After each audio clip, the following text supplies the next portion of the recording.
Okay, good evening. Hello, everybody.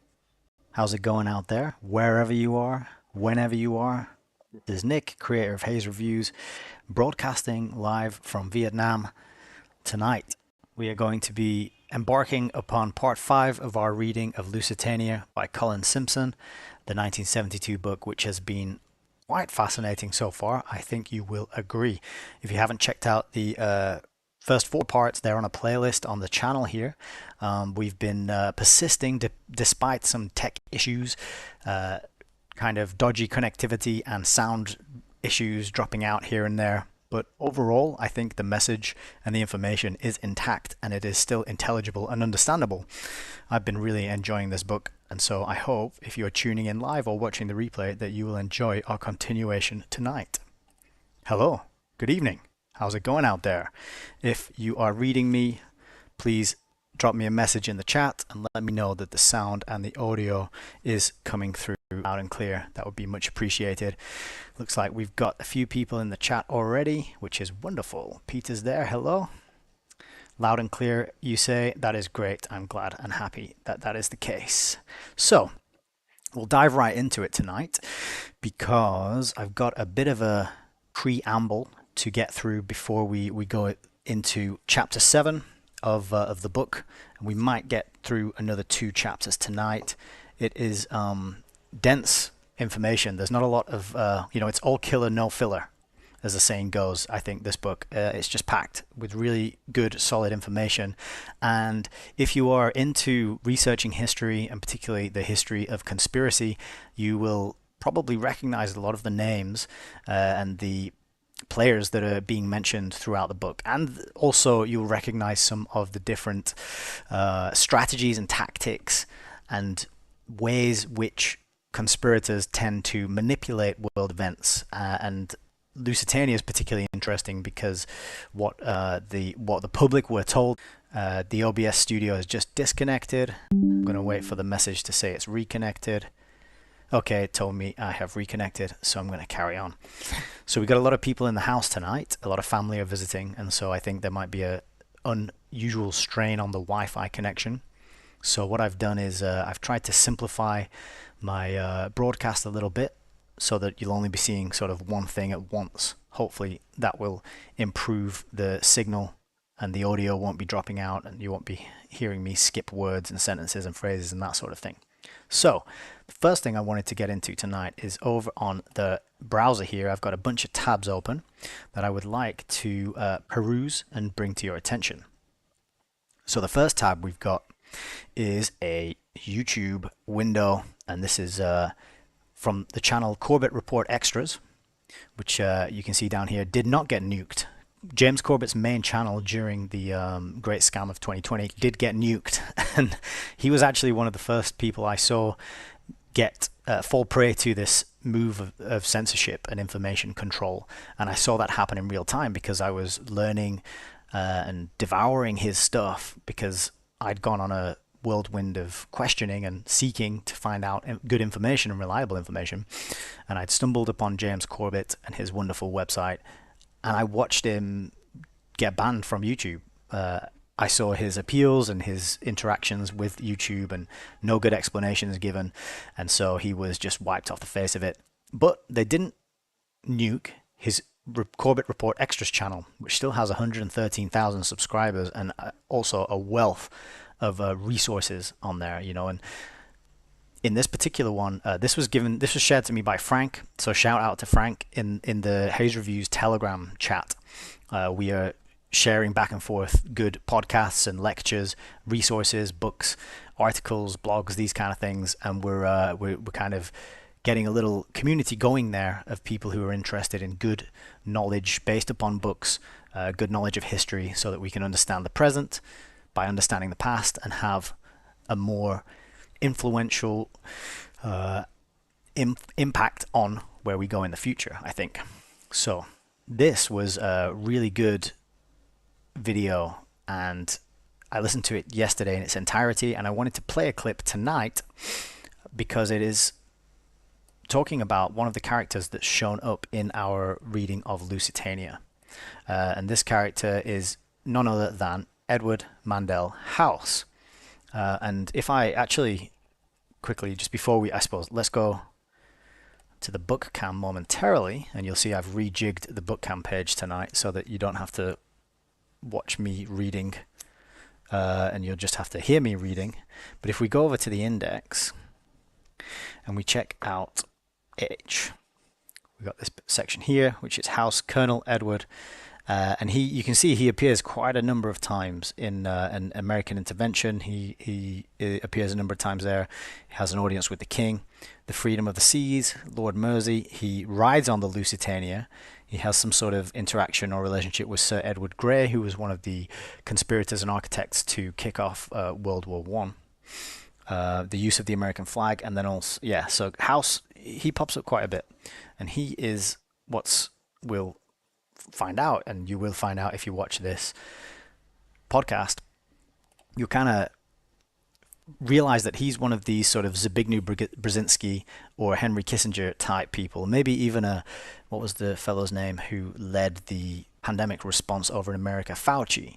One of these characters who is not elected but has an inordinate amount of influence and impact on world events. They seem to have the ear of the people in positions of power, the public-facing positions of power, but always off stage and backstage and high up above, pulling the puppet strings, are a different cast of characters who don't get much mainstream recognition apart from lots of praise and adulation and lots of awards giving to them and these kinds of public fawning, but they're often wielding an inordinate amount of influence and really impacting world events, but not in a way that our history books tell us and not in the way that we learn about in school. So this is why we have to dig into books and do our own learning and go to independent media producers such as James Corbett and Richard Grove, you can see on the screen here, to hear what they have to say, because these guys are doing it alone. They are independent. They're not funded by any governments, any political parties. They're not funded by any corporations. They are crowdfunded by people who listen to them and recognize the value of their work and voluntarily operate a value for value type of exchange system. I know James Corbett, he gives all of his work away for free, and people can then, if they appreciate it, they can sign up and support him through his website. I'm one of those people. I give him a few bucks or dollars every month. And Richard Grove, he operated a similar model for many years, tragedyandhope.com. You can see his website there. But now he's running and teaching the Autonomy course, which is a paid course, 12 weeks, but it's a whole different thing, and so that's a topic for another time. But Richard and James Corbett, this video, as you can see, was 5 years ago, and they're diving into this man Edward Mandell House and this book which he wrote, Philip Drew, Administrator. And so I've picked out a little clip here that I thought I would play for you, and you can sort of get an idea and an insight into who this man was and what was so curious about the book that he wrote. So I'm going to hit play now. Hopefully you can hear it okay. If you can't, please let me know in the chat. Out is that House, he writes this novel, but he's not being very creative, which is kind of why it sucks and why the characters are all like one-dimensional characters. He's writing about himself. So really, it's a form of House's biography. House, when he was younger and going through school, he sidled up to an Oliver P. Morton, who was a senator from Indiana. And this guy invited them in and basically showed House the ropes behind the scenes. In Philip Drew, the character, sidles up to a senator named Selwyn. And so there's all these parallels that if you actually understand the biography of Colonel House and his family and how they came to power in the South and the Confederacy and the smuggling and the British alliances that they formed and all these different angles, you start to see House saying, look, he's the most qualified guy to steer America back into British waters. So what you're looking at is there's an Anglo-American establishment, a group of people who wanted America and Britain to be in the same empire and to have it back under the empire, not an independent country. And House basically writes his resume in the form of an experimental novel, which Woodrow Wilson then takes to Bermuda with him and then kind of makes his plan. So, this is the other thing. House meets Woodrow Wilson in 1911 during, House's manifesto days when he's writing down his plans. And Wilson doesn't really have any good ideas of his own. And Wilson's the president of Princeton University, which is basically Oxford West. The Fulbright Scholars are the American copy of the Rhodes Scholarships. And now they start to overlap with the last will and testament of Cecil John Rhodes. And then when you look further into House's connections, it's he's being handled by people in the Rhodes Milner Roundtable. So he's staying with Philip Kerr, Lord Lothian. He's taking orders from Alfred Milner, from Milner's kindergarten. So there's a lot of obvious overlaps between House's activities and what he actually did in his political career and the goals and objectives set out by Cecil Rhodes' last will and testament that was carried forth by the Roundtable Group. All right. I hope that came through loud and clear there and wasn't interrupted when I started faffing about with my scenes here on OBS. But a very interesting clip, because we find out that Edward Mandell House, who calls it up very tightly with President Wilson, was actually continuing the legacy and the work of Cecil Rhodes and Lord Milner, going back to books such as Lord Milner's Second War and Hidden History, which I've reviewed on this channel. We find that there's this continuity, and these players get groomed and recognized, and they get trained up, and then they get put in positions of influence and power, and they they carry out the plans left sort of passed on to them by people such as Cecil Rhodes and Lord Milner and the rest of the Round Table Group. And this is what is so expertly described and given to us in the work of Carroll Quigley, The Anglo-American Establishment, as well as the epic 1,600-page Tragedy and Hope, the book which Richard Grove named his publishing company after.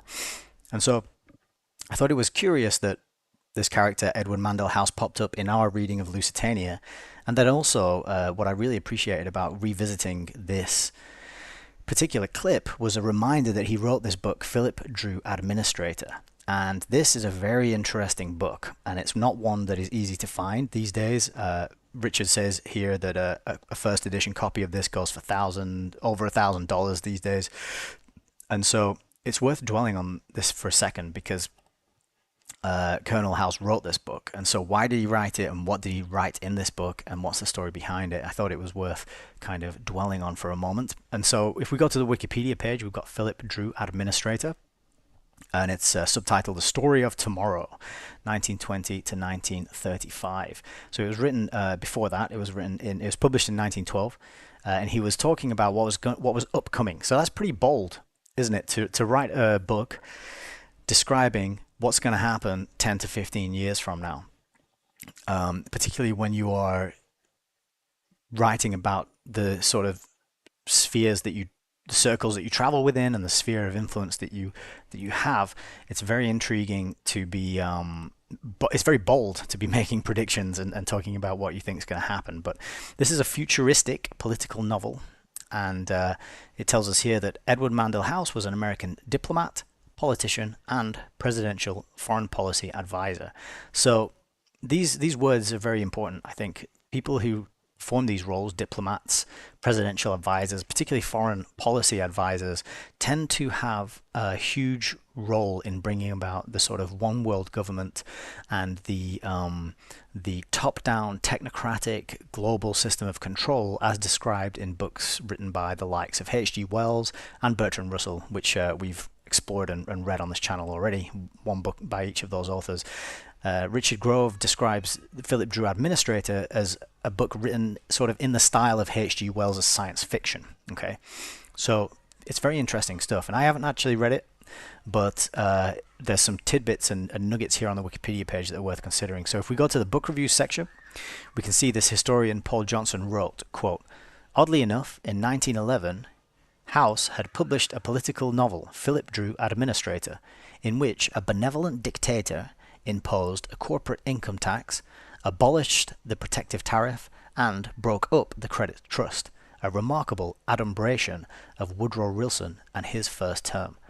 So, some of these things didn't exist at the time the book was written and published, but they did exist very soon after this book came out, which is why Paul Johnson uses this word adumbration, and I have to confess that I didn't know what this meant, so I had to look it up over on dictionary.com.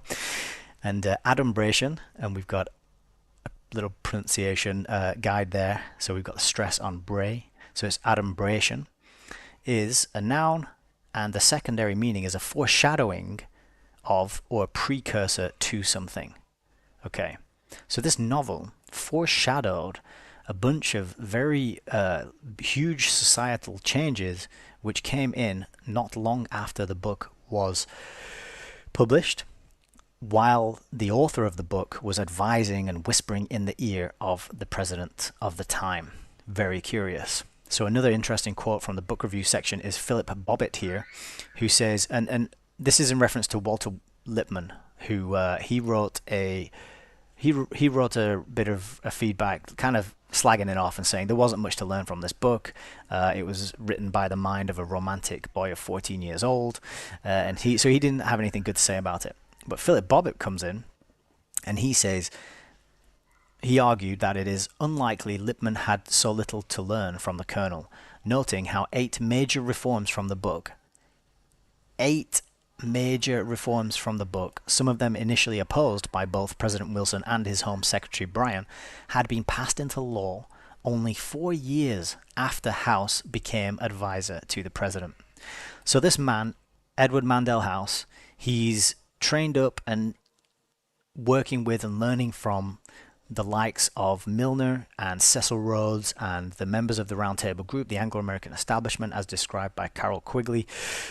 And then he writes this book, which is basically a manifesto of what he wants to do and what he thinks should happen. Then he ends up in a position of inordinate power and influence over the president, and 4 years later, a lot of the things that he wrote in the book, 8 of them in fact, 8 major reforms, get passed into law. Coincidence? And then a very interesting quote here is, suffice it to know that Philip Drew, the book, is an autobiography of the Colonel himself and solves the conundrum how to get rid of the Constitution.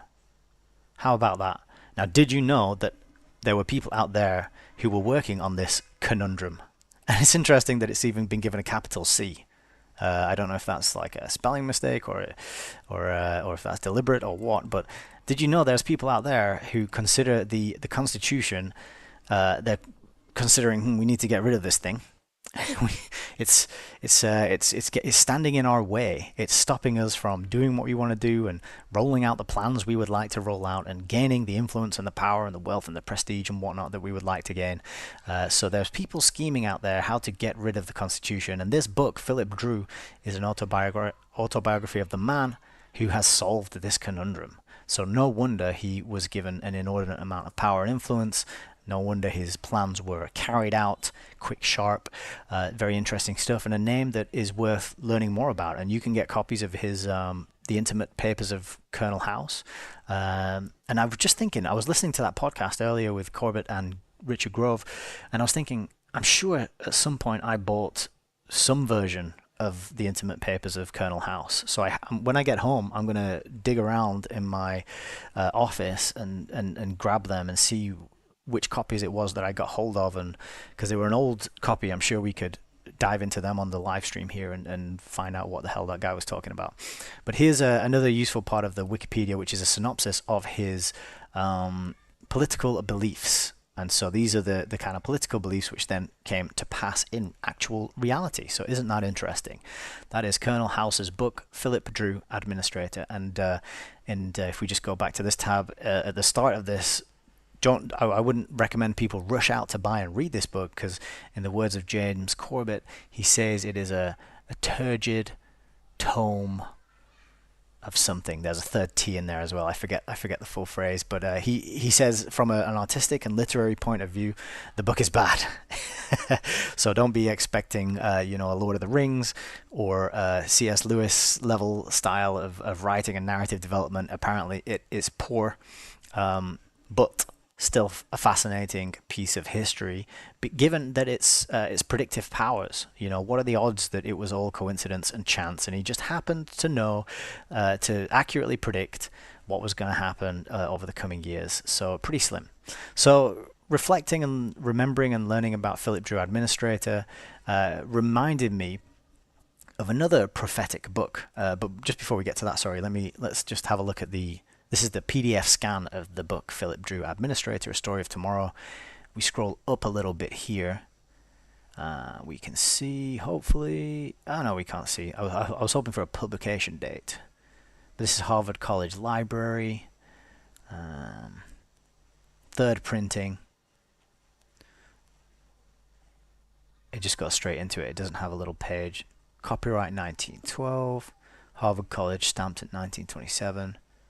So it's the third printing, so there might have been some changes or amendments since the first and second. But anyway, this page here is worth actually reading through. So this is Philip Drew, Administrator, A Story of Tomorrow, 1920 to 1935.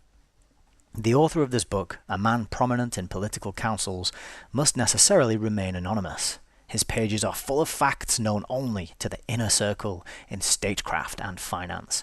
His story shows how the seething radical elements in the political cask today, under pressure of rising prices for the poor and greater privileges for the rich, literally burst in one great conflict, the Second Civil War. Yeah, so that's a reference to the plot of the book in which the United States experiences a second civil war with the West and the East going against each other and having a fight. Philip Drew rises to the occasion to settle things and save everybody, and then humbly retires from the scene at the end of the book. So that was a spoiler alert there, sorry about that. But yeah, out of which rises the figure of Philip Drew, who shapes the future of the nation. It is a vivid and dramatic theme, and so treated that the book will undoubtedly make an impression because of its disclosures about political methods, the connection of Wall Street and Washington, etc. So very interesting they use this word disclosures, basically a peek behind the curtain to see how the sausage is made, and how they explicitly name Wall Street and Wall Street's influence over, in, and with Washington. It says, try to imagine a political boss telling all he knows. That will give you an idea of what Philip Drew learns and what this volume contains. So, the link to this PDF will be under the video. After we wrap up the show, you can go and read that and download it, preserve it, print it out. Tell your friends, make your own video, book reviews about it. It's 330 pages long. But I'm sure you would agree, a very fascinating and interesting artifact. But apparently don't expect to have your socks blown off with how well it's written. And so reflecting on thinking about this book reminded me of another book which I thought would be worth getting on the record and help kind of link that little preamble to the topic of the Lusitania in the book we're currently reading through. And this is a book called The Wreck of the Titan, or Futility. Now check this out. Futility is a novella written by Morgan Robertson, first published in 1898. It was revised as The Wreck of the Titan in 1912. It features a fictional British ocean liner named Titan that sinks in the North Atlantic Ocean after striking an iceberg. The Titan and its sinking are famous for similarities to the passenger ship RMS Titanic and its sinking 14 years later. How about that? Isn't that incredible? Isn't that just two books that have this prophetic quality? And so it's you start to collect these coincidences, and this is kind of what happened as I started tumbling down the rabbit hole and becoming more aware of the work of Corbett and Richard Grove and others. And I'm like, there's so many coincidences out there, and you have to at some point be confronted by the sheer overwhelming number of coincidences that we are told are just coincidences, and you have to go, hang on a minute, there's no way that all these things could actually just be coincidences. There has to be something else going on. Now, I'm reminded a little bit of a recent video by Nigel Watson where he was reflecting on the content of song lyrics, and he was saying that someone such as Mark Devlin, who's written his 3 musical truth books, In Search of Truth just asked me a question: are you live or is it pre-recorded? I think I've just answered your question. So this is live. We're doing it live from Vietnam tonight. Good to have you here, Mr. Jerry. Good to see you, man. So Nigel Watson put out a video, and he was talking about Mark Devlin's kind of assertion that a lot of song lyrics are written to be revelatory, to kind of reveal the plan and gain a kind of satanic permission to do what they're going to do. Because if they tell us beforehand and we don't object and say no, then it's interpreted as that we've given permission for these crazy, insane things to happen and to be done to us, right? So Nigel Watson put out a video saying that some of these lyrics and that seem prophetic, maybe it's not a revelation of the method. Maybe it's not a kind of knowingly telling you what's going to happen first. Instead, perhaps they're just tapping into some sort of higher level, maybe spiritual awareness of what's coming or what's going to happen, and becoming kind of almost psychic and just channeling these lyrics and these messages from somewhere else, maybe the spirit realm, for example. So there's two different theories there. It could be, the authors and the creators and the writers and the musicians, they know what's going to happen, what's coming. They're on the inside. They're in the big club, and they're told the plans, and then they hint to these plans or describe them in their art. Or they don't know, but in the creative process of creating, their work, whether it be song or novel or poetry, that creative process constitutes a tapping into an let's say an otherworldly realm of knowledge, the spiritual realm, where time functions differently, and perhaps there isn't a linear flow of time as we experience here in the 3D realm, but maybe in the 4D realm, sort of the past, the present, and the future all sort of coexist, and you can tap into that through the creative process. And so I thought that was a really interesting discussion, and it kind of comes to bear on these books, Philip Drew Administrator, and also this one here. And we'll go back to the browser. This one, the Wreck of the Titan or Futility. So were these books written by people who knew what the plan was and knew what was going to happen and had some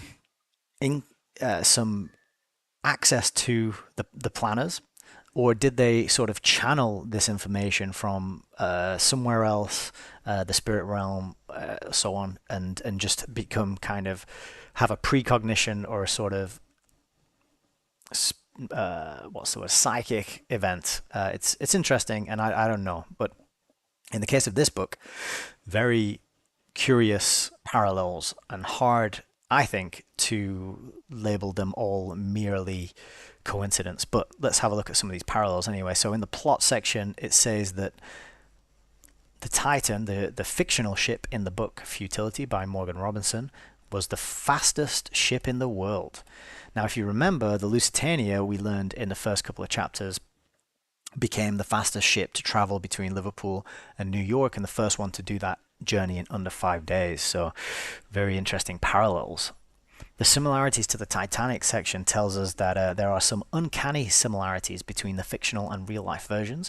Like the Titanic, the fictional ship sank after wrecking on an iceberg in April in the North Atlantic Ocean, and there were not enough lifeboats for all the passengers. What are the chances of all three of those things being the same? Unless the Titanic event, I mean, to my mind, it seems like the book probably was fiction when it was written, and then the Titanic event, whatever happened, whatever the truth of that is, and I haven't read deeply into it, was modeled after this event. Because what are the odds of all these three things being the same? An iceberg in the same month in the same ocean. Very strange and overwhelming odds, I'd say, for that to happen.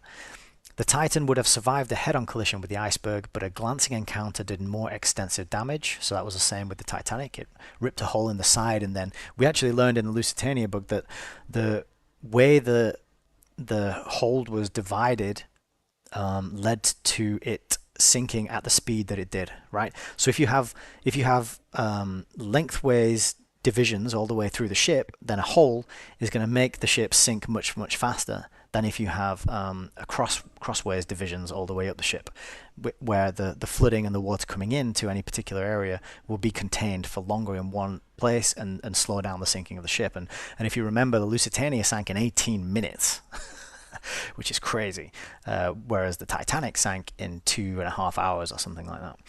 So there are also similarities in size between the fictional Titan and the real world Titanic, being 800 feet long for the Titan versus 882 feet for the Titanic. So they're in the same. It's still quite a big difference, isn't it? 82 feet. That's quite a big discrepancy, but it's in the same sort of order of magnitude. After Titanic sinking, some people credited Robertson with precognition and clairvoyance, which he denied. So he was not claiming to have any special magical creepy powers of foreseeing or anything like that. But This book is also available online for an electronic copy, and you can check out the PDF. I'll put this link to archive.org underneath the video for your consideration and your perusal. This one is a little bit shorter than Philip Drew Administrator, just 263 pages long. But I thought just reading a little bit about the first part of the book, first chapter, is worth getting on the record here for our discussion tonight. The Wreck of the Titan, Chapter 1. She was the largest craft afloat and the greatest of the works of men. In her construction and maintenance were involved every science, profession, and trade known to civilization. On her bridge were officers who, besides being the pick of the Royal Navy, had passed rigid examinations in all studies that pertained to the winds, tides, currents, and geography of the sea. They were not only seamen, but scientists. The same professional standard applied to the personnel of the engine room, and the steward's department was equal to that of a first-class hotel. 2 brass bands, 2 orchestras, and a theatrical company entertained the passengers during waking hours. A corps of physicians attended to the temporal, and a corps of chaplains to the spiritual, welfare of all on board, while a well-drilled fire company soothed the fears of nervous ones and added to the general entertainment by daily practice with their apparatus. From her lofty bridge ran hidden telegraph lines to the bow, stern engine room, crow's nest on the foremast, and to all parts of the ship where work was done. Each wire terminating in a marked dial with a movable indicator, containing in its scope every order and answer required in handling the massive hulk, either at the dock or at sea, which eliminated to a great extent the hoarse, nerve-wracking shouts of officers and sailors. From the bridge, engine room, and a dozen places on her deck, the 92 doors of 19 watertight compartments could be closed in half a minute by turning a lever. These doors would also close automatically in the presence of water. With 9 compartments flooded, the ship would still float, and as no known accident of the sea could possibly fill this many, the steamship Titan was considered practically unsinkable. Isn't that just, that could all be describing the Titanic? It just reminded me so much of the film, the famous film, and other things that I've read and back in school, articles about the Titanic. And so I thought I'd pull up the Wikipedia page for Titanic and use it as a comparison and check this out. You've got right down here, a high-powered radio telegraph transmitter was available for sending passenger marconograms and for the ship's operational use. Titanic had advanced safety features such as watertight compartments and remotely activated watertight doors, contributing to its reputation as unsinkable. I mean, that bit there and this bit we just read is almost word for word. So interesting that would be the case. Just so fascinating. A little bit about the background of the Titanic. It was the second of 3 Olympic-class ocean liners. The 3 ships had their genesis in a discussion in mid-1907 between the White Star Line's chairman, J. Bruce Ismay, and the American financier, J.P. Morgan, who controlled the White Star Line's parent corporation, the International Mercantile Marine Company. Just give me a second there. Hello. I'm back. I just had to clear my throat there. So this was very interesting to me because J.P. Morgan's name popped up in our learning about the Lusitania. In fact, he's mentioned in the book. And let's, just as an exercise, we'll go back over to the index here, and we'll have a look. We'll have a look for M and see how often Morgan is popping up in here. There he is. So we got Morgan, JP and Company, purchase of war materials. So there's 6 pages referring to them purchasing the war materials, and support of the Allies.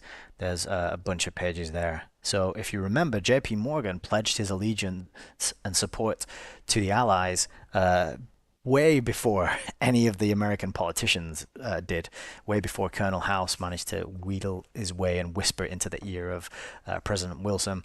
JP Morgan was kind of probably leading that push to bring America into the war and fight on the side of the Allies. So very interesting that he also shows up here in this Wikipedia page about the Titanic as a controller of the parent corporation of the ship that built these. And then in the next bit, we even have the Cunard line getting mentioned, which is the builders of the Lusitania. White Star faced an increasing challenge from its main rivals, Cunard Line, which, with the aid of the Royal Navy, had recently launched the twin sister ships Lusitania and Mauretania, the fastest passenger ships then in service.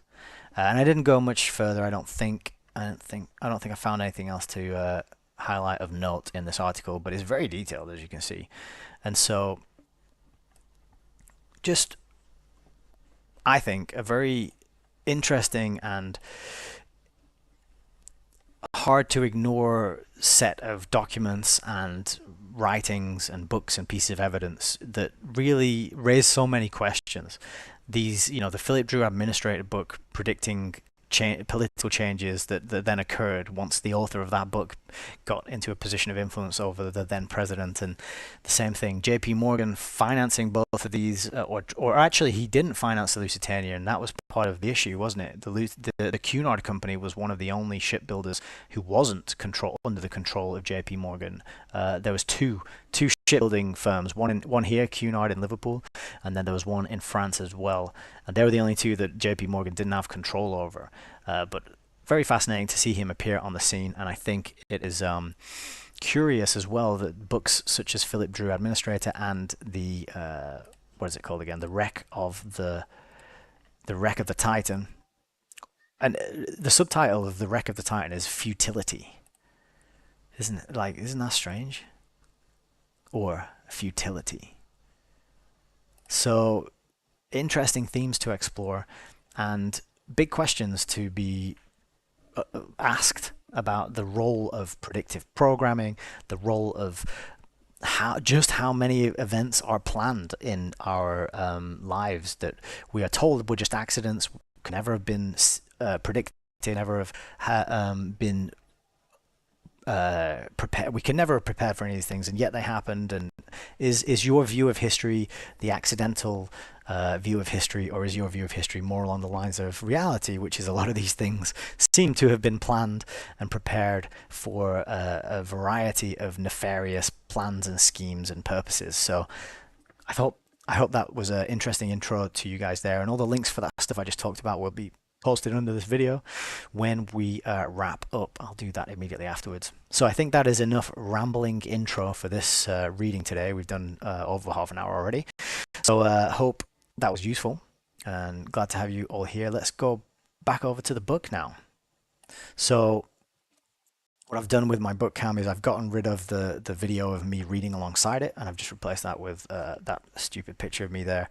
And I'm hoping that gives us a better connection and doesn't stress the bandwidth too much and cause the audio to drop out. But let's see. Any issues with the audio, please drop it in the chat and let me know. I'll be keeping an eye on that as we go through. Okay. So we're cracking on today with chapter 7. And we're making good progress, I think.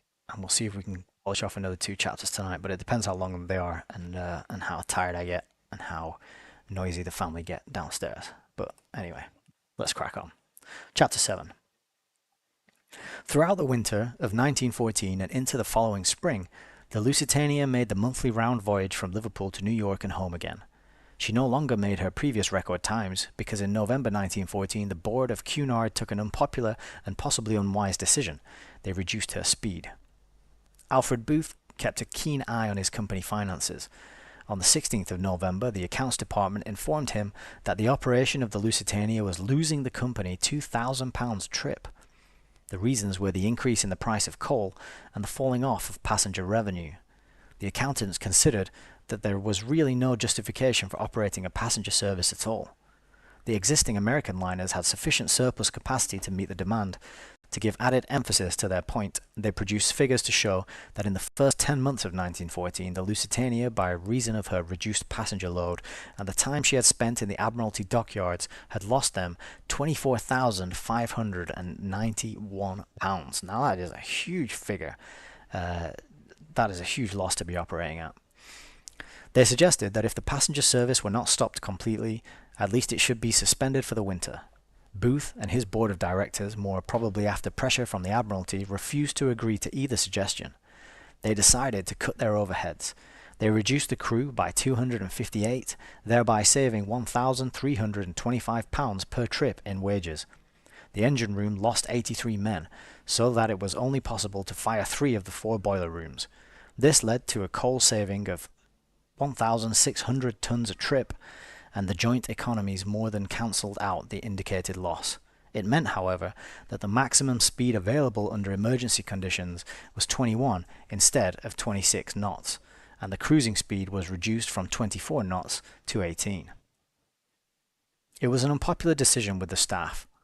On the first westbound voyage under these conditions, 25 of the 77 able seamen refused to sign on. In New York, 45 stewards jumped ship, and Charles Sumner, the New York manager, cabled his chairman in some dismay. He thought at first that the decision to cut a boiler room and reduce the intake of coal was due to some more sinister motive, possibly sabotage. Quote, "Was reduced quantity coal intentional or result alleged error in loading? Rush answer." End quote. Booth confirmed that the reductions of coal and crew had been intentional, so Sumner wrote a personal letter explaining his questions and delicately suggesting that it would be better to carry a full supply. Quote, "About the time I received your cable confirming the quantity of coal aboard the Lusitania, I thought there seemed to be very strong evidence that there were 2 people at least aboard the steamer who were not friendly to our interests. Thinking this matter over carefully, it occurred to me that possibly the short supply of coal might be the result of crookedness on the part of one of the so-called spies in the engine room. I was much relieved, however, to find that the reduced quantity was the result of premeditation, and that it would be explained in your letter of November the 18th. It occurs to me that it would be prudent in view of the somewhat unsettled conditions of things on the North Atlantic at the moment to have a full supply of coal on board, even though you restricted its consumption except in emergency cases." End quote. Sumner's suggestion was turned down. Booth contended correctly that it would take 20 hours to relight the boilers which had been shut down, and in any case there would have been insufficient stokers to man the furnaces. He replied that whilst he appreciated Sumner's anxieties, he did not know what the possibilities are to which you refer. With our knowledge of the German methods of warfare, we do not think that they would wait until volunteers on the Lusitania have got up a sufficient amount of steam by lighting the extra section of boilers before they came to the attack." End quote. However, Sumner got his coal. Captain Dow, after Sumner had explained the situation to him, categorically refused to make the eastbound voyage without full bunkers, and on his return to Liverpool shortly before Christmas 1914, took his case direct to the chairman, who finally acceded to his point of view.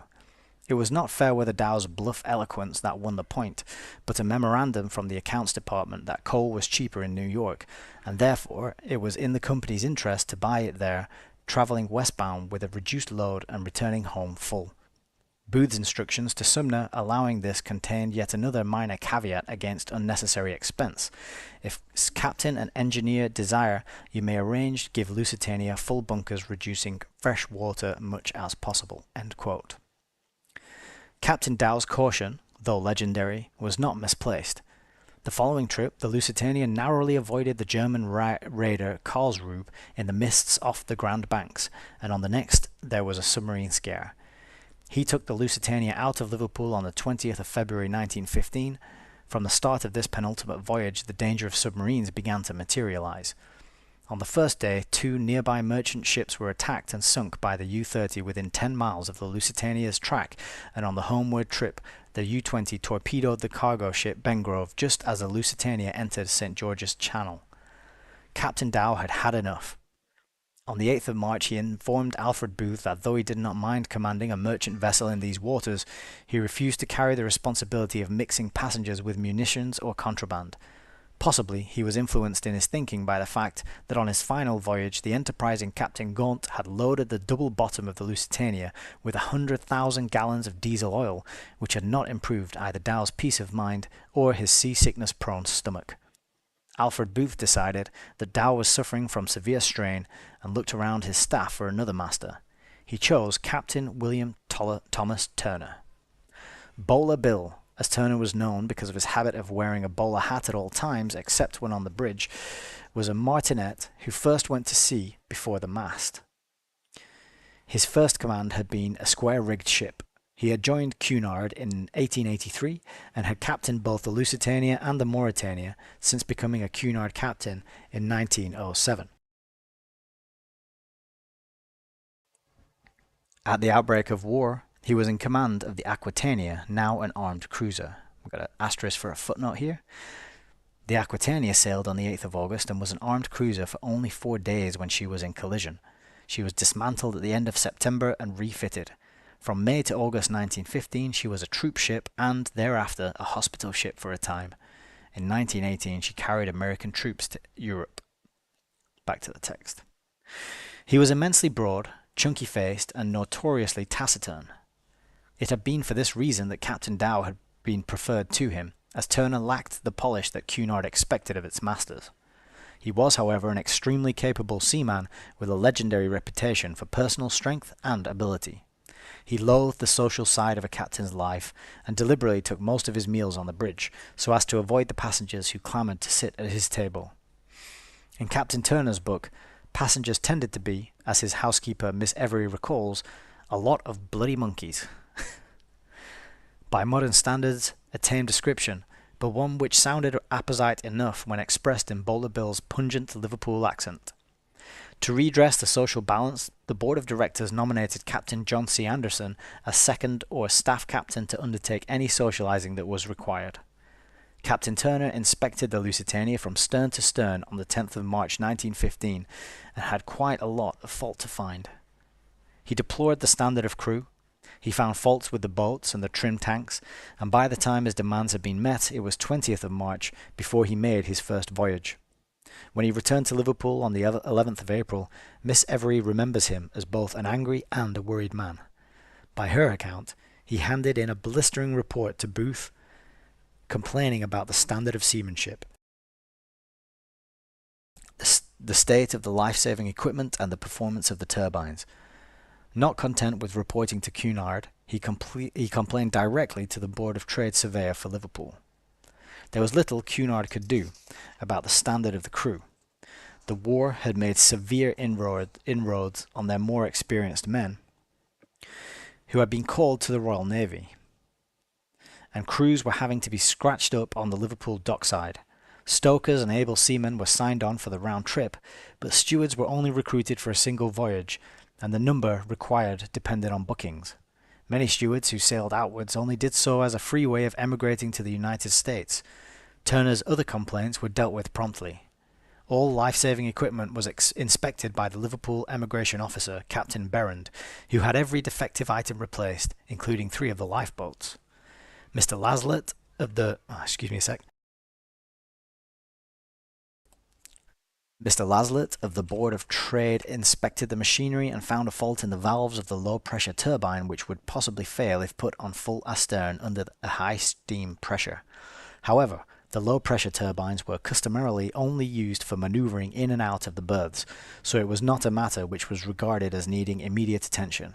The chief engineer officer and Captain Turner were warned that application of full astern to the low-pressure turbine might well create complications, probably what is called steam feedback, which in simple terms would mean that the steam unable to escape by driving the turbine would build up immense pressure and probably blow out a main steam pipe.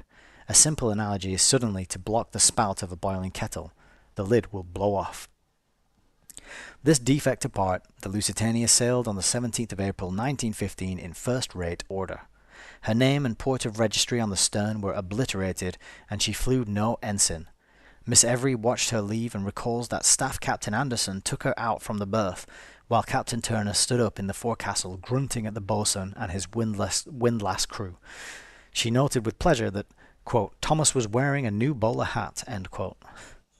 It was an uneventful voyage, and the Lusitania docked in New York on the 24th of April. During that last westbound crossing, events in New York, London, and Wilhelmshaven were taking a course and a sequence that were to decide her destiny. George Viereck left the meeting of the New York German community authorized to insert a suitable warning in any 50 newspapers of his choice. It had been decided to place the advertisement on the shipping or travel pages, which were a Friday feature in most of the East Coast papers. He planned to run it to appear on Friday the 23rd of April, so as to give it at least a week's exposure before the Lusitania sailed. 7 days' publicity and debate, he believed, would give any intending passenger ample notice to change his mind. He drafted the wording in his office, and when he had finished, telephoned von Papen to explain its import and ask if he approved the text. Von Papen did approve. But he unofficially suggested that instead of signing it, the German Committee of New York, it should be signed the Imperial German Embassy. He justified this course by saying that the German Foreign Office had asked the embassy to take steps to warn Americans not to travel, but it had been unable to do so because of the diplomatic and legal niceties involved. He explained that under American law, the advertiser could be liable for damages for libel and causing loss of custom to British shipping companies. If the embassy could deny that it was the author, then all would be well. According to Viereck, von Papen also stipulated that Viereck should ask for the advertisement to be placed as near to the Cunard sailing notices as possible.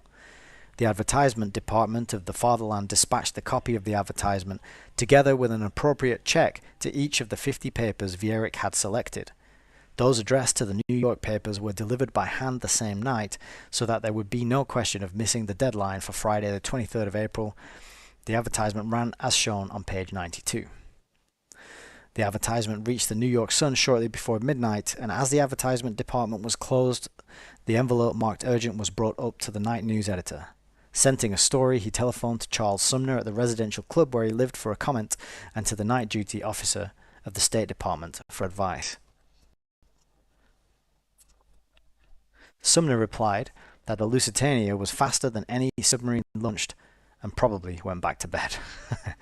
And here we've got a full page account of the advertisement as it was posted.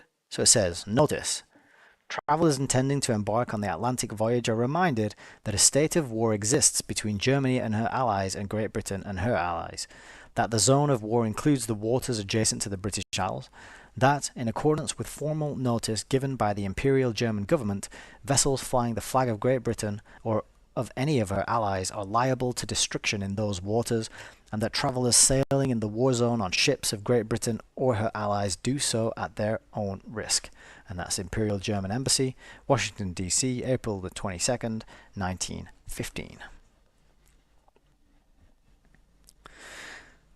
The duty officer of the State Department replied that it would be highly dangerous to run the advertisement as it could be construed as libelous, and suggested that they verify the text with the German embassy the next morning.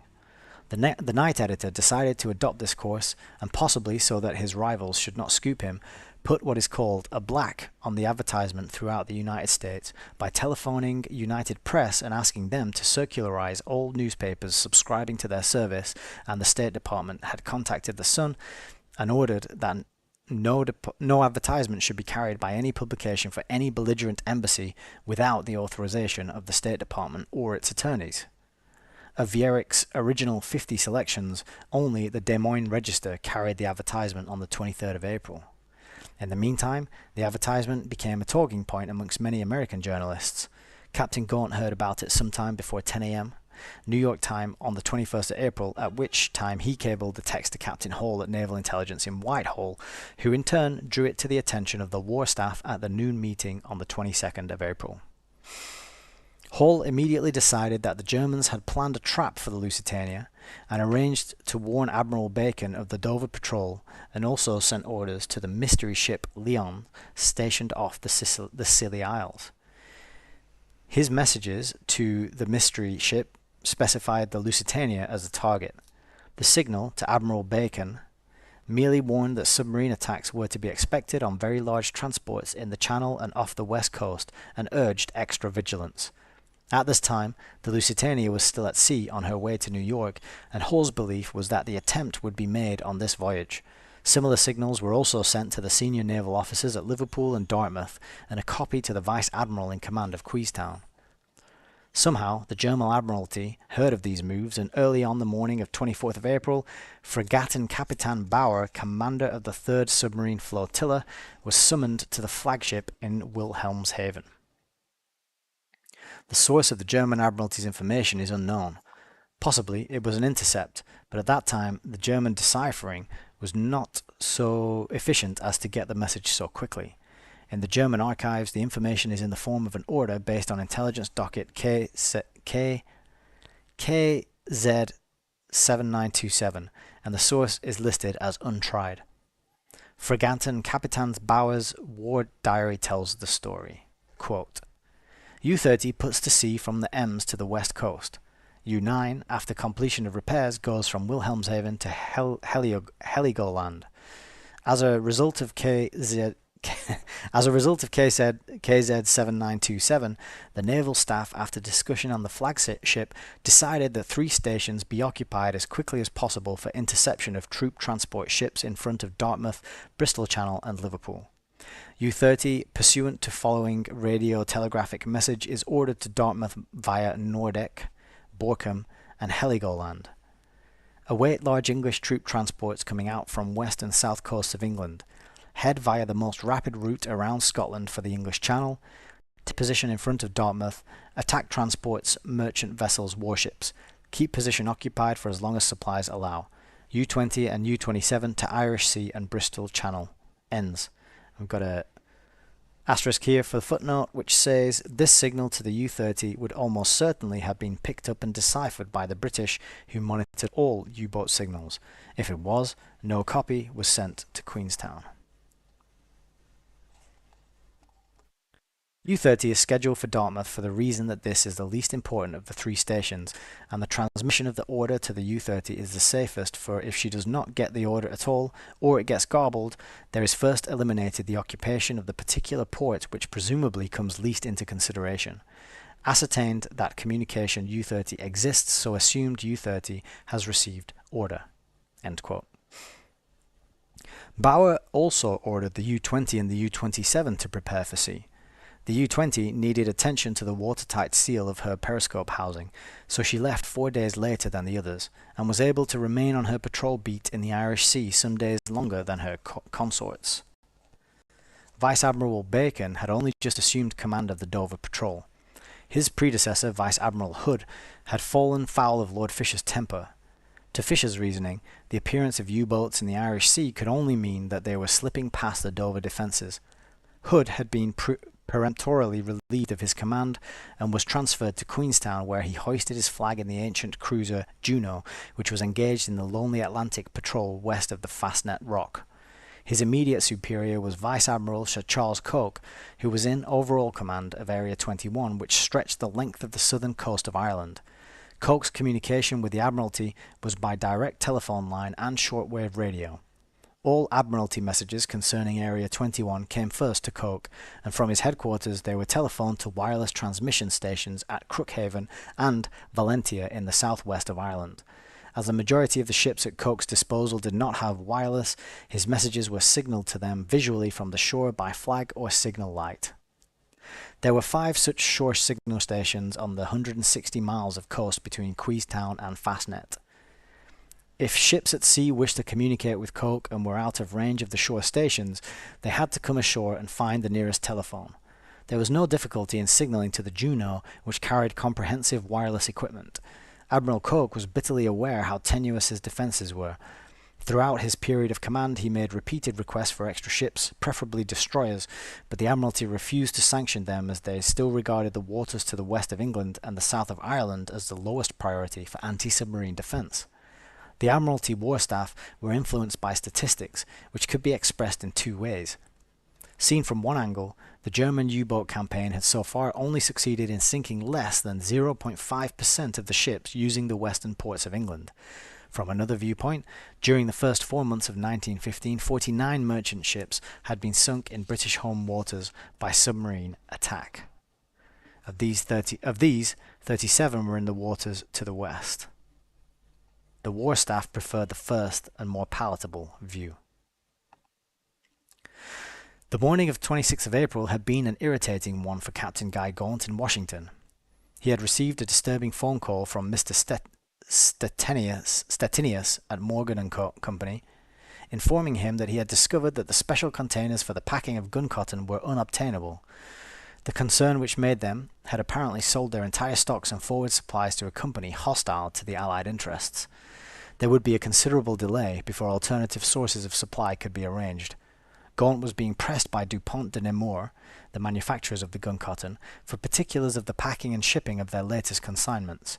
He had this problem on his mind when he had a brief interview with the agent he had persuaded to work for the Austro-Hungarian embassy, Dr. Ritter von Rettig. Von Rettig's affidavit of that interview is in the archives of the Investigation Department of the Department of Justice. On Mr. Lansing's orders, it has never been published. Quote. Is this a quote? This looks like it is a quote. Yeah, so I think this next bit is that affidavit of interview. On April the 26th, 1915, I visited Gaunt at his office at his request. During the conversation, we talked about explosives, and he asked me to give him a statement of the character of the fuel used by the German government in its submarines. After some little conversation, he asked me what effect, if any, seawater coming in contact with gun cotton would have. I inquired of him why he wanted to know this. He said, "We are required to send by one of our fastest steamers in the next day or so about 600 tons of gun cotton, which we have purchased from the DuPont Powder Company." I told him there were two kinds of gun cotton. One is the trinitrocellulose, made from the fibers of pine, that this gun cotton would not be affected by seawater because it is non-hygroscopic. That the other, called pyroxylene, made from cotton and highly hygroscopic by the law of capillarity, absorbs water and moisture, especially when warm and in a loose condition. That under such circumstances, if seawater comes into contact with the gun cotton, immediately a chemical change takes place. The free sulfuric acid in the latter will be chemically attacked by the bromine and iodine salts and also common salts contained in the seawater, raising the temperature and causing sudden explosion. He asked me what to do to prevent this, and I said, keep it in a dry place. During this visit, he sent several telegrams.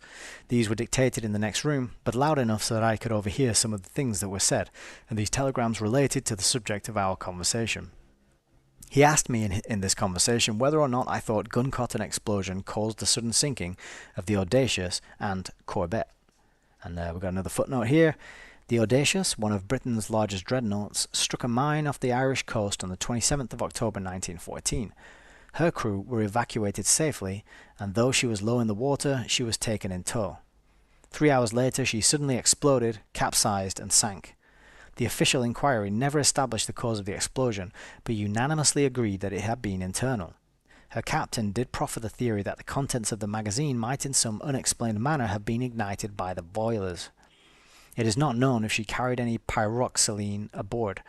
It was not used as a propellant by the Royal Navy, though it was used as an explosive filling for depth charges and high explosive shells. The Corvette also exploded in mysterious circumstances. Back to the text. I said it was possible. Whilst we were talking, and near the close of the conversation, the first secretary of the British Embassy came in and handed Captain Gaunt a telegram and said, "Captain, finish with the doctor because you will have to hurry down." At this meeting, Captain Gaunt gave me 2 checks as a personal loan, one for $15 and one for $25. I gave him a paper marked IOU and with my signature. End quote. The truth of von Retteg's statement cannot be proved or disproved 56 years after the event. However, on the 28th of April, Captain Gaunt did file a memorandum on characteristics of diesel fuel as used in German submarines. On the 26th of April, he went down to New York, staying in the Gotham Hotel overnight. The following day, he visited the plant of DuPont de Nemours at Christfield, New Jersey, which manufactured pyroxylene, and on the 27th to the 28th, DuPont shipped some 600 tons of this explosive to the order of Morgan & Co., which were delivered to the Cunard Wharf. George Viereck spent the 26th of April asking the State Department why his advertisement had not been published. Eventually, he managed to obtain an interview with Bryan and pointed out to him that on all but one of her wartime voyages, the Lusitania had carried munitions. He produced copies of her supplementary manifests, which were open to public inspection at the collector's office.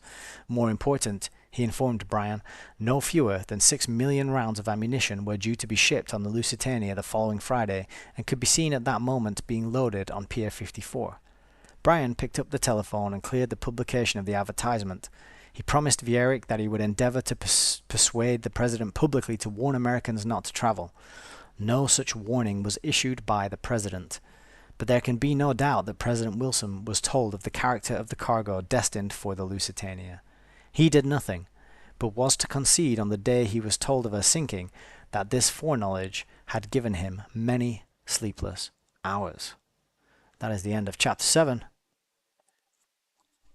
Pretty good stuff. What do you think? I like that he's publishing unreleased information and digging through the archives and doing that hard work of reviewing and that hard detective. I think it's important that somebody does that, and so I'm glad that he's doing it. Let's have a look at the chat to see what is going on in there. Let's see if I haven't actually got the right thing open. Digging through the archives. Okay. So Peter was saying that I sounded genuinely surprised. Yeah, I am constantly genuinely surprised at these kind of things. The more I learn, the more surprised I get, the more coincidences I discover are not coincidences at all. It is incredible stuff, and I never get. I'm always amazed and constantly surprised about how these things are not well known. Um, I remember once I was reading, I think it was a Graham Hancock book, and I don't know what to make of Graham Hancock. I'm not an expert on these kind of things, but I was reading that he was talking about the age of the pyramids and the Sphinx being much older than the mainstream archaeologists say they are. And I just thought, wow, if that's true, that's got to be on the news. Oh, how naive I was back then. I was like, there's gonna be some breaking news story about how, oh, it turns out actually, the Sphinx and the pyramids are way older than we thought they were, because some guy had found water erosion on the Sphinx, and you could calculate how long it's been since there was rain in that part of the world, and something or other. I don't remember the details now.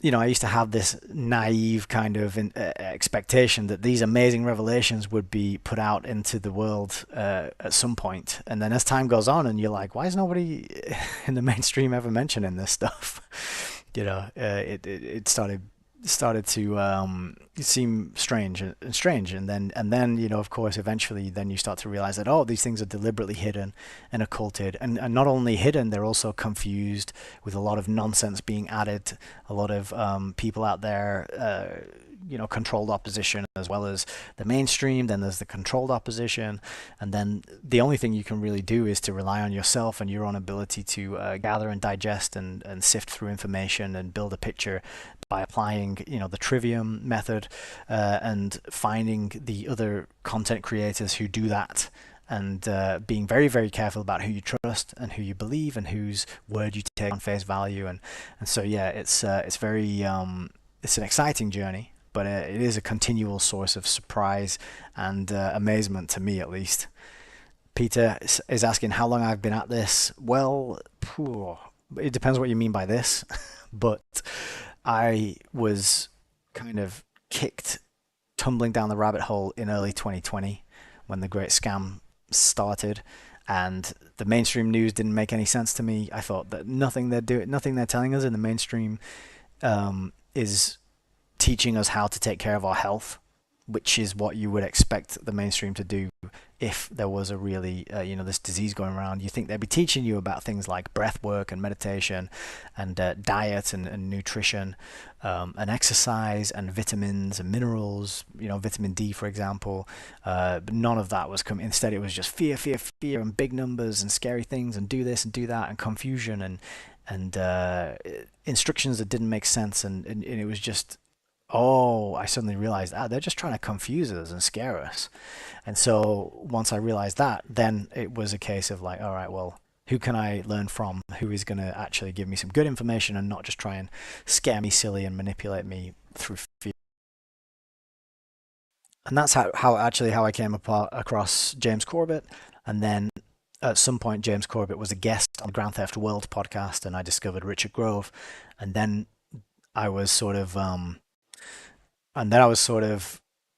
put onto books as a source of knowledge and information, and a good place to, at least something a little more solid, a solid foundation you can build based on books, because they're a bit more concrete, and you've got to put a lot of effort into them, and they have a lot of resources that you can kind of cross-reference them and check the index for different people, and so that was where I decided to. And then I saw people like Corbett and Last American Vagabond get censored, and as I was seeing them get censored, despite them being giving out very good information and giving all the resources underneath, and saying, hey, don't believe us, make your own mind up. When I saw them getting censored despite putting out really high quality information, I thought, I'm gonna have to stock up on books, because all this online content is probably get memory hold at some point, and we can't rely on it being there into the future unless you're downloading it and storing it yourself on a hard drive or something.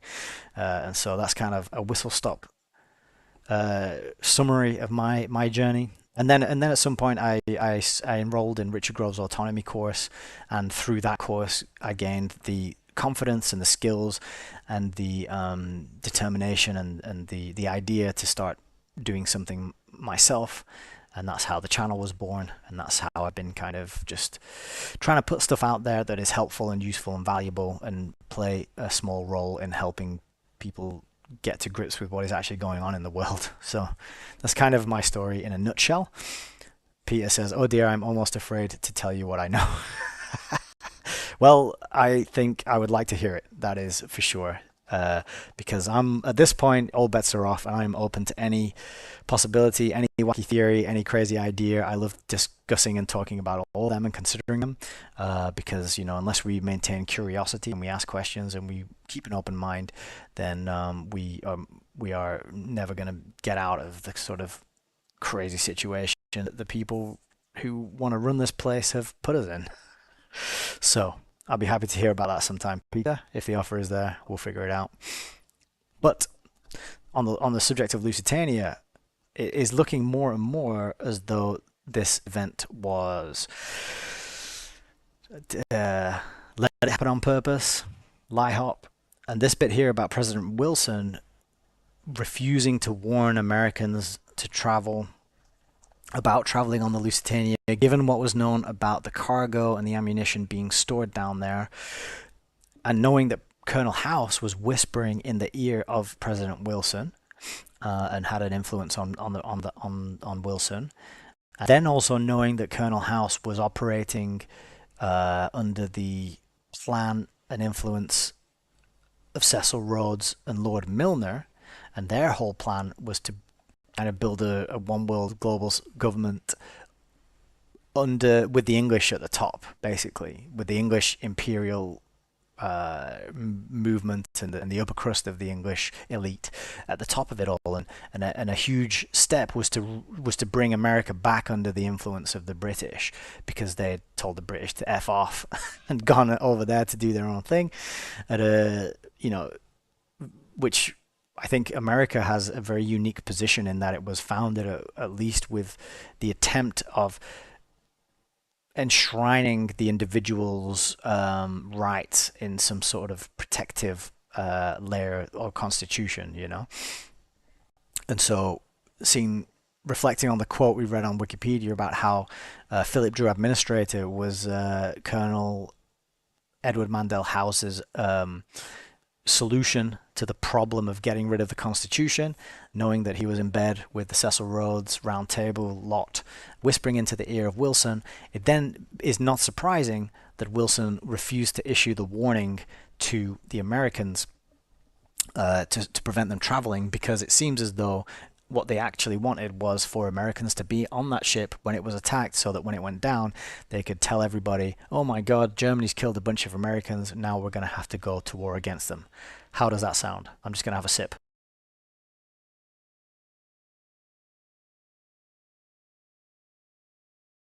I'm back on water tonight instead of beer, because beer's a bit too gassy to drink during a live stream. I discovered the last two. I think water's much better. Okay, so I hope you're enjoying this chapter so far. I reckon we've got time for another one. My browser is... Oh no, here we go. Alright, cool. So let's go back over to the book cam and we will crack on. Chapter 8. And I'll just apologize quickly about the lighting. I know there's all sorts of shadows and things getting in the way. That's just because I don't have a desk lamp and I'm kind of working on a stripped down setup today, but hopefully those words on the page are still legible. That's all we need to keep this show going. Cool. So, chapter 8. One of the first crewmen off the Lusitania was the steward Charles Thorne, Kurt Thummel, whom von Papen had infiltrated aboard the Cunarder Transylvania, and who, after a profitable 3 months garnering information in Liverpool, had shipped back to the United States aboard the Lusitania. He took the precaution of having his discharge book signed by Staff Captain Anderson in case he should ever need to use the identity of Thorne again. The address he gave in his discharge papers was 20 Leroy Street, New York City. It is a brief but essential departure from the narrative to record that by the 26th of April, Thummel had become Chester Williams of Kingsland, New Jersey, and on Monday the 3rd of May he commenced employment at the freight terminal operated by the Lee Valley Company in Lower New York Harbor. After a 7-month stint, he transferred to the Kingsland assembly plant on the grounds that it was not so far to travel to work. At each firm he was employed as a staff or labour officer, and his function was to locate and hire unskilled labour. Both firms were engaged in creating and dispatching items purchased by Morgan for the British war effort. Lee Valley handled the shipments of the Remington Company's non-explosive ammunition. On the 29th of July 1916, Chester Williams and 2 others set fire to the Lee Valley complex. The resultant bang shook even the acquiescent explosive commissioners of New York. 37 loaded freight trains, several warehouses, 12 cargo barges, the loaded piers, and a complete rail terminal went up in one mammoth explosion. The Kingsland plant caught fire on the 11th of January 1917, and FBI records showed Chester Williams as one of the incendiaries. The complete installation was shattered by the blast, and the goods in transit destroyed were valued for insurance at $17 million. Chester Williams' role and previous identities were only revealed in February 1930 by the wartime director of British Naval Intelligence, by then Rear Admiral Sir Reginald Hall, who had been invited by the American lawyer Amos Peasley to assist him unravel the 2 cases after 12 years' fruitless inquiries by the FBI. Hall's contribution clinched the case, and on the 15th of July 1939, Franz von Papen advised Adolf Hitler to settle with the American insurance companies concerned for $55 million. Hitler accepted the advice, and it can be conjectured that possibly Hitler's decision was influenced by von Papen's personal recollection of the matter. Staff Captain Anderson needed to find more than one steward for the 1st of May eastbound crossing looked like being a busy one. Okay, let me just do that again. Staff Captain Anderson needed to find more than one steward, for the 1st of May eastbound crossing looked like being a busy one. He was therefore delighted to accept a young man called Neil J. Leach, who had never been to sea in his life before except as a passenger. The recommendation came from Leach's uncle, a provisions importer who lived in New York and who was slightly acquainted with Anderson on a social basis. Both Leach and Anderson were lost when the Lusitania went down, but a detailed dossier on the former was compiled at Lansing's request by Chief Agent Bruce Bielaski. Leach was the son of an English lawyer then in practice in the West Indies. He had been studying modern languages at Cambridge, and in the long vacation of 1914 he went to Germany to take up a temporary post as tutor to the son of a German industrialist. When the war broke out, Leach was interned, but eventually released on giving his parole to return to the West Indies and not engage in hostilities. He travelled via Holland to the United States, and on the ship he met a German steward called Gustav Stahl. Stahl left the ship in New York, and as Leach had very little money, he agreed to take rooms with Stahl at a small boarding house to which Stahl had had an introduction. It was the already familiar 20 Leroy Street.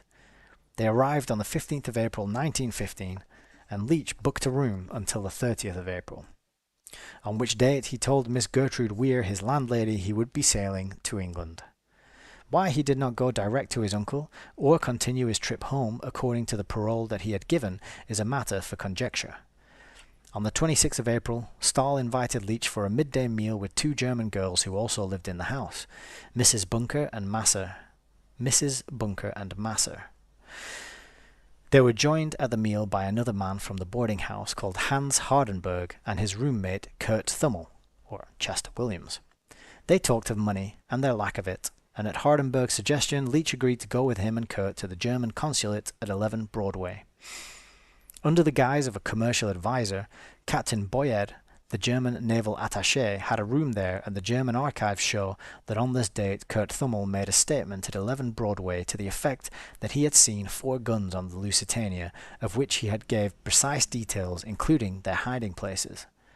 Boyed minuted on the report that he had instructed Hardenberg and another man to obtain photographs of them, and authorized Paul Koenig, also known as Stemmler, to control the operation. Koenig was the security chief of the Hamburg America line and in charge of the German liners then interned at New York Harbor. We've got an asterisk going down to the footnote which says they were interned on the grounds that they were auxiliary cruisers of the German Navy, and there has never been a satisfactory explanation why the American authorities did not give the same treatment to the Lusitania. German sources have, perhaps uncharitably, claimed that it was because Morgan & Co., who owned a large part of the equity the German liners represented, did not wish to expose their investments to the attentions of the British Navy, which constantly patrolled the mouth of the Hudson River. The same evening, Neil Leach saw his uncle and told him that he was trying to raise the money to travel to England and to enlist. His uncle arranged with Staff Captain Anderson for him to work his passage as a steward and gave him $25 to help him on his way. Leach joined the Lusitania on the 29th of April and was put immediately to work on cleaning ship. On the 30th of April, he wrote to his mother, telling her he was filling in time between catching the next boat to Jamaica by doing a trip as a steward on the Lusitania, which was very highly paid, as they find it so difficult to get good men in these dangerous times." End quote. He added that she was not to worry, as the Lusitania was, quote, "exceptionally fast and carried several copper-coloured cannon." End quote. Nothing further is known of Leach except that he went down with the ship and that he probably intended to return to New York, as he left his cabin trunk behind him and travelled only with a small case. It is a reasonable assumption that he made this trip as a result of pressure or financial inducement from the Germans. He does not appear to have been strictly truthful to his family or honest in his money dealings. The cheque drawn on his Cambridge bank, with which he paid his 2 weeks' rent in New York, was dishonoured, as there were insufficient funds to meet it. The reason why he appears in the narrative at all is because his very existence and Agent Bilaski's dossier on him go a small part of the way to substantiating allegations that were to be made at a later date by Gustav Stahl. It was almost 4 years before the British consulate and Cunard confirmed to his parents that he sailed on the Lusitania at all, which could possibly indicate that they were embarrassed by his letter to her. His written evidence that the Lusitania carried cannon must be taken as inconclusive, as he does not say that he had physically seen them, and he could well have been told about them by the versatile Kurt Thummel. Staff Captain Anderson had more worries than finding the odd replacement steward. The Lusitania had to be coaled, the cargo loaded, and the ship provisioned. There were to be far more passengers than was usual for a wartime voyage, and the volume of cargo was larger than it had been for several previous trips. His main problem was in hiring sufficient able seamen to work the ship. He required 77, but when she sailed, she only carried 41. This was a ratio of just under one able seaman per lifeboat, so that Anderson had to make up boat crews from the stewards and stokers. Many of the former had little or no seagoing experience, and the latter were fully occupied in coaling the ship. The Lusitania was berthed with her starboard side against Pier 54. The coal and cargo lighters clustered against the port side. The coal was hand-shoveled onto elevators, which raised it from the lighters to the loading apertures in the ship's sides. Once aboard, it had to be distributed evenly between the longitudinal bunkers stretching down each side of the ship. Working day and night, the last coal barges did not leave the ship until 9 p.m. the night before she sailed.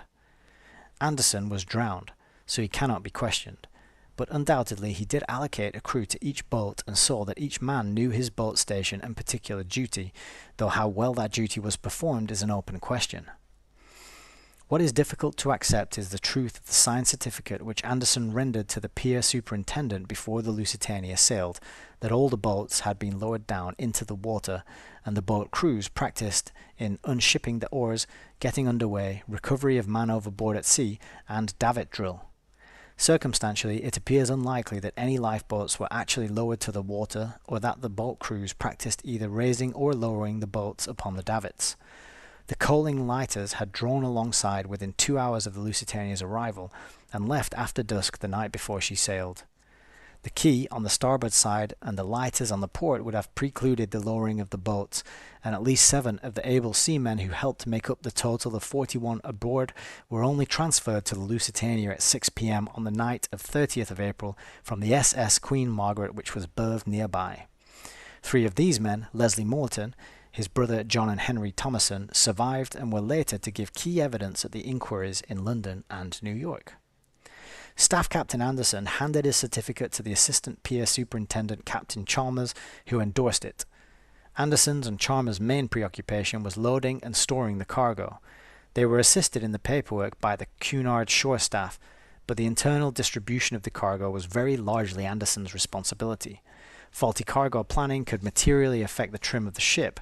In making a stowage plan, he was guided by 3 factors.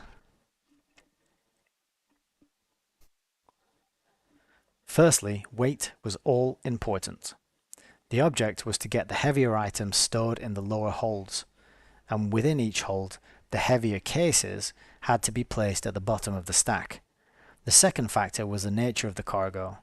Barrels of oysters, pickled herring, and other pungent items had to be placed well away from bolts of cloth or similar articles, which might be affected by spillage or smell. The third factor was the storage life of the goods consigned.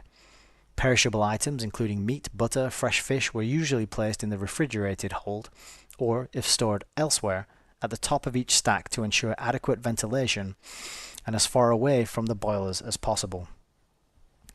The Lusitania had not been designed as a cargo ship, and she carried only a small refrigerated compartment on F deck and 2 small cargo holds below this deck known as the orlop and lower orlop. The latter 2 holds were below the waterline and were situated in the space between the foremost boiler room number 1 and the bow. However, since her conversion, all the decks immediately above the orlop holds had been converted to cargo carrying so that, viewed in elevation, the entire area from the keel to the anchor winches and forward from the first funnel to the bows was cargo space. The problem was that there were no hatch or handling facilities available on any but the fore and orlop decks, so the actual cargo had to be manhandled if it was destined for any of the temporary holds.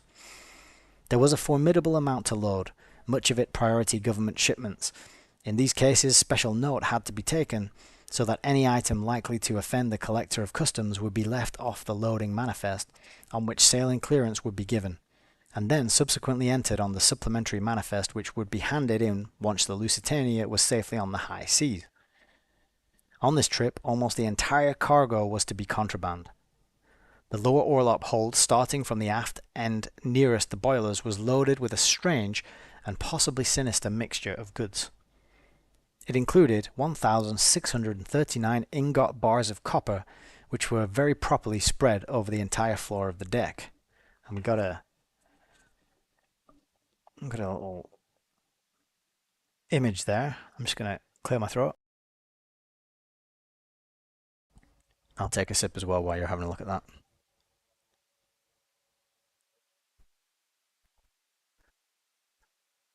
So it's kind of hard to, it might be kind of hard to see that. I'll see if we can zoom in a bit for you.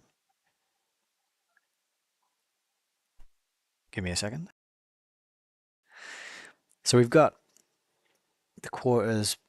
There's a lot of beef, which is really good. I'm really happy to see there's a lot of beef there because I would need a lot of beef on my trip as well.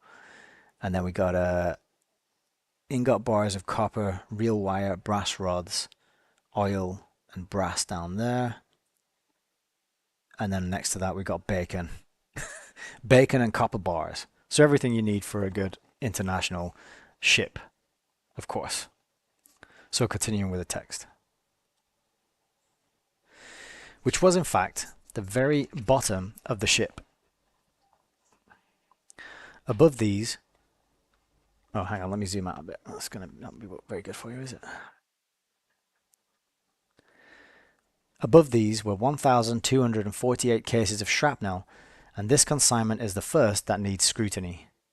On the Cunard waybill it is simply described as shrapnel, small pieces of metal with which to load shrapnel shells.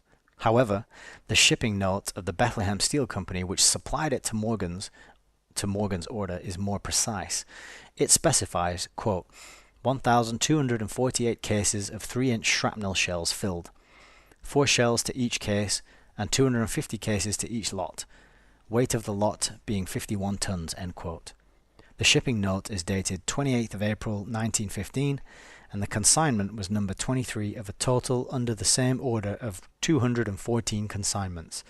It was, of course, franked according to regulations, quote, non-explosive in bulk. Yeah, excuse me.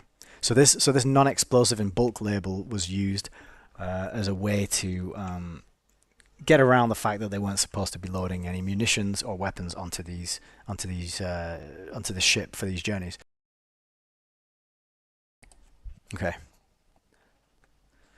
In addition to this fairly lethal load, which was placed directly adjacent to the bulkhead leading into number 1 boiler room, were placed 74 barrels of fuel oil, 3,863 boxes of cheese, each weighing a shade over 40 pounds, 600 cases of canned goods, 696 tubs of butter, several hundred packages of sundries, and 329 cases of lard.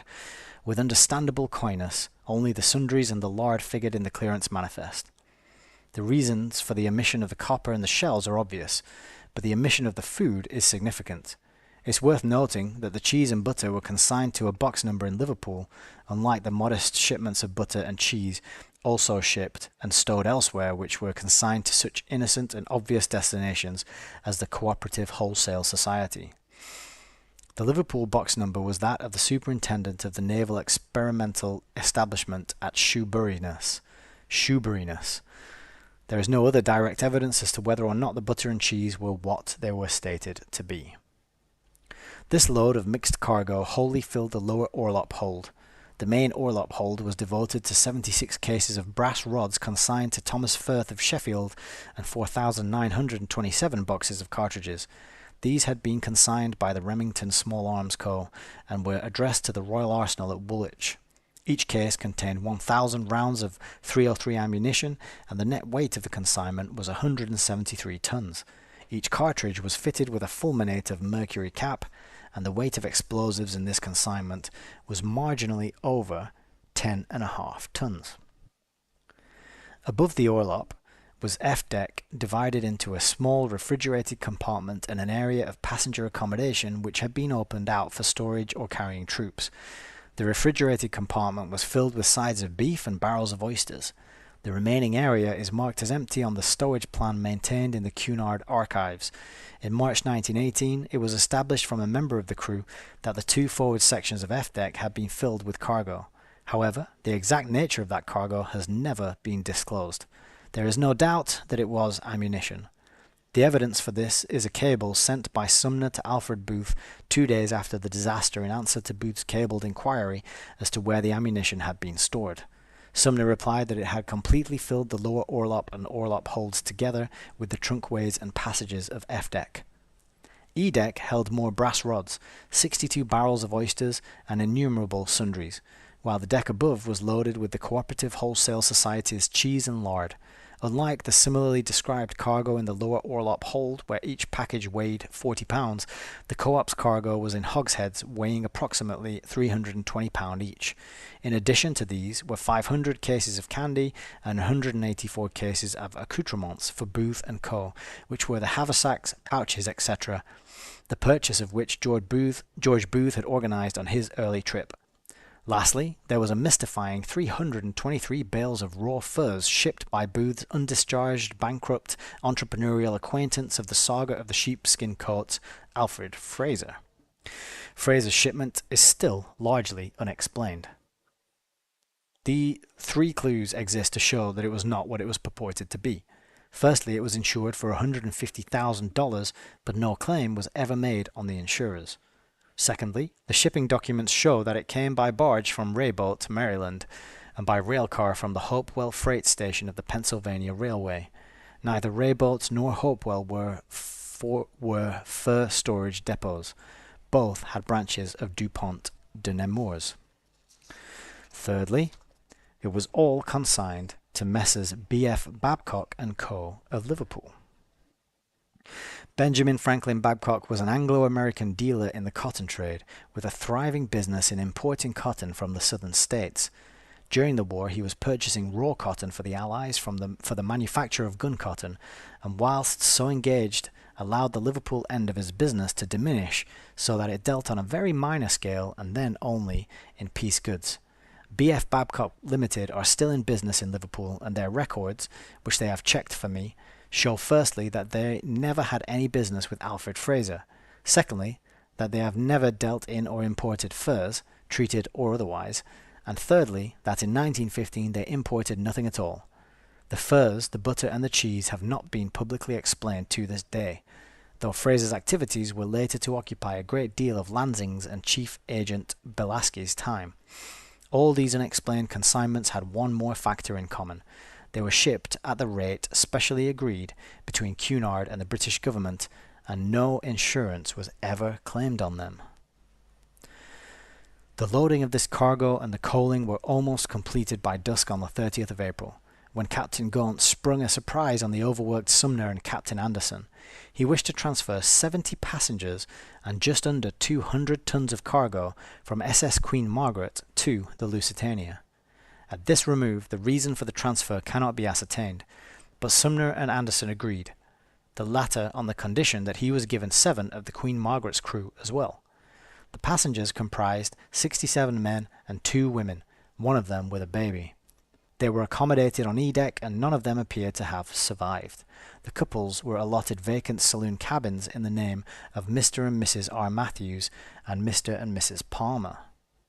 Mr. Matthews endeared himself to Sumner by calling for volunteers from the transferred passengers to help shift the cargo between the 2 ships, which was hoisted out of the Queen Margaret, lowered down to a lighter and then lifted from the lighter by the Lusitania's cargo boom.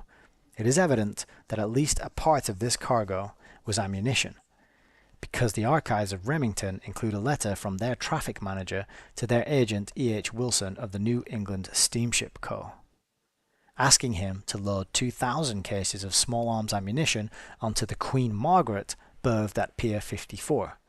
Coupled to this letter is a Cunard receipt for 2,000 cases of 303 ammunition marked with the serial NE-101 and with the name Queen Margaret cancelled and Lusitania written across it. The identity of Mr. Matthews and his volunteers may be reasonably assumed from the report of a body washed up on the rocks of the old head of Kinsale on the 8th of May, and the list of effects which were found on it. Quote, male body identified as Lieutenant T. Captain R. Matthews of the 6th Winnipeg Rifles by certificates and papers found in his pockets. End quote. The papers included steamer warrants for himself, his 2 dependents, and a draft of volunteers from the 6th Rifles.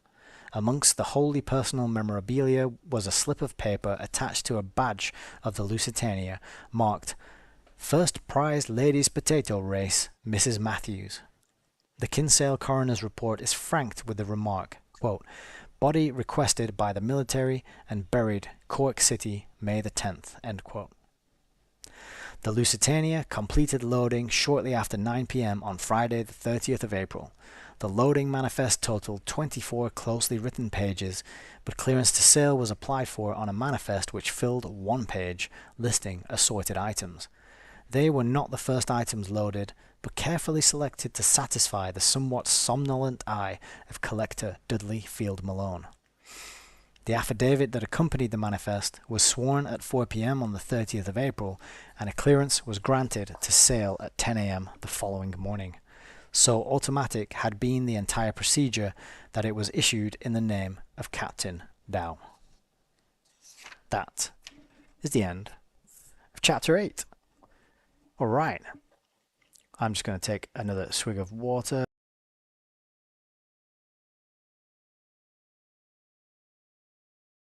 I was going to say if you don't mind, but I hit the mute button and cut myself off. Okay, cool. So, we are about to set sail, and this is going to be the last journey the Lusitania makes. And it seems very clear that the planning and the machinations of the people involved in this, they were pulling the strings in order to maximize the drama, maximize the impact, even transferring people across. I'm sure there was close attention paid to the nationalities of the people on board, because it was really critical. Remember, according to Churchill's plan, it was very critical that the Germans were perceived to be attacking and killing Americans, and thus that would be the best way for the Americans to be pulled into to fight against the Germans from Churchill's point of view. And so I wonder, it'd be interesting if to find out if we're going to learn the nationalities of those people that were transferred across from the St. Margaret at the last minute. Were they part of the Americans who were killed on board? And I suppose in the subsequent chapter, we are going to be reading about the lead up to the sinking itself. So I hope you enjoyed that. Pretty good couple of chapters there, I think. I'll just have a quick look at the chat to see if there's any final quotes or questions we need to read from. Doesn't look like it. People are quiet out there in the chat today. All well and good. I get it. So I hope you enjoyed that. Can't tell you when I'm going to be back because I'm not sure. I'm actually going on another holiday, like a holiday inside my bigger holiday. We're going on a smaller holiday tomorrow. We're going to go to the mountainous city called Dalat, and that is going to be beautiful. I've never been there before, but I've seen lots of pictures and it looks incredible. I have no idea. I think it's pretty unlikely I'm going to be able to stream while I'm there. And we're going to be there for 4 nights. So definitely I will be back within a week's time. I'm going to have to just play it by ear at this point. But if you want to be kept up to date, you can have a look at the Instagram and the Telegram in the links below this video. Telegram is the best one to use at the minute because while I'm on holiday, I don't have actually any access to my Instagram account, so I'm not updating that. But if you get onto the Telegram link, you can join the chat. We've got a back and forth going there pretty regularly, and you will hear about when I go live there, so you can hop on and join in. But thanks for being here. Thanks to everyone who's watching this on the replay. I hope you found some use and some value in this. Or I should mention as well that under all my videos, I'm trying to remember to put a comment and pin it with the timestamps for the reading of each chapter, so you don't have to listen to my preambles and my little talking sections between chapters when I answer questions from the comments and sort of interact with the viewers. You can just go straight to the meat and potatoes if that's what you like. So thank you for being here once again, and I'm really enjoying this. We're not even halfway through the book yet. So plenty more to go. So stick around and let me know if this is good. Give thumbs up. That would be awesome. But I'm just glad that people are out here at all. Peter, I think you've got the final comment of the day. Enjoy the escape, and we'll see you when we see you. Great run today. Audio video was spot on. Fantastic. I'm really glad to hear that. Awesome. Well, thank you, Peter, for being here as well and sending me some comments. It's really good to know somebody's out there and has some enthusiasm for these books, as I do. I think, as I say all the time, that we can really turn things around if we just get educated and read what's written in these books, because it's incredible stuff. And this one was dirt cheap, and I think nobody will ever look at the Lusitania incident in the same way after reading it. I certainly won't. So that's all I've got to say tonight. I will let you get on with the rest of your day. I know it's probably much earlier. It's 10:15 in the evening now where I am. It's probably much earlier for you. You got a lot more stuff going on. Oh, Rosemary Smith, hello. You said they have never stopped doing things like this, underhanded crime for their profits and power. Yeah, that's what it's looking like. JP Morgan, these banking families, but I think it's been going on. It's a tale as old as time, but it's no good if we ignore it and don't study it and don't talk to people about it, because a lot of people have that accidental view of history and they swallow the public version of events too often. And so it's really important that those of us who do not take part in the public version of events and know that there's more to all these stories, we come to have that conversation to point that out, armed with the best evidence and facts and information and references and resources that we can, right? So I'm hoping that Hayes Reviews and this channel will become that resource where you can say to people, hey, you know what happened on the Lusitania, right? You know that whole thing was staged and was concocted by Churchill and Mandel House and JP Morgan in order to pull Americans into the war when the American public didn't want to be in the war. And if somebody looks at you like, what? No, it was just the German just attacked a ship for no reason. You can send them to this channel and they can check out the playlist and get a little more high resolution understanding of the event. So that is my aim. It's not so important if people are tuning in live, although I deeply appreciate those of you who do. But the important thing is that we get it on the record and it will sit there, as long as YouTube doesn't delete the channel for people in the future to check out and refer to and come back to. And meanwhile, I'm also going to be thinking this year about getting getting all these videos up elsewhere so that we're not just relying on the good graces of YouTube, because Who knows how long? I mean, I think they're already kind of limiting my subs because I've been fluctuating between. It's been on like 9.3. It's been fluctuating between 9.32 and 9.36 for about a month now.